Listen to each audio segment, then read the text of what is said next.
Stavolta sono 457, sempre di diverse nazionalità. Sono arrivati all'alba e questa mattina sono stati nelle questure dei capoluoghi di provincia per essere fotosegnalati, anche se al momento di fornire le impronte digitali non manca la tensione. Un'altra ondata di profughi in Veneto, sono stati divisi in gruppi di circa 90 persone per provincia, eccetto Belluno e Rovigo.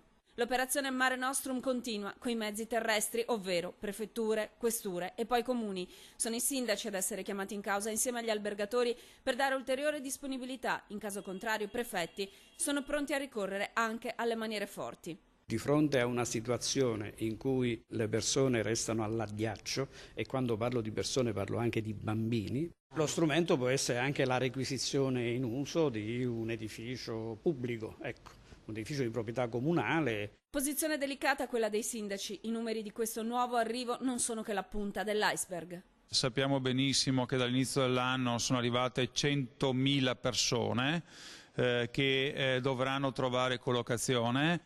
Intanto le operazioni nelle questure sono super sorvegliate, molti gli agenti impegnati insieme al personale sanitario per evitare l'avvento sul territorio di particolari patologie. È intervenuto anche l'ASL con 3 medici che hanno provveduto a visitare i 92, visto anche che ci sono dei bambini, e tutto è risultato positivo, in modo che sul territorio abbiamo gente che non ha alcun tipo di problematica sanitaria. Si tratta soprattutto di nuclei familiari, dicono le autorità, moltissimi, i bambini. Dalle questure le prefetture hanno l'incarico di provvedere a smistarli sul territorio provinciale, ma la tensione sociale è alta. Il problema è che dopo questa gente non sta ferma, gira per le città e, come abbiamo visto, molti di questi sono stati anche attratti al mondo della criminalità, quindi insomma direi che la situazione è molto difficile e pericolosa.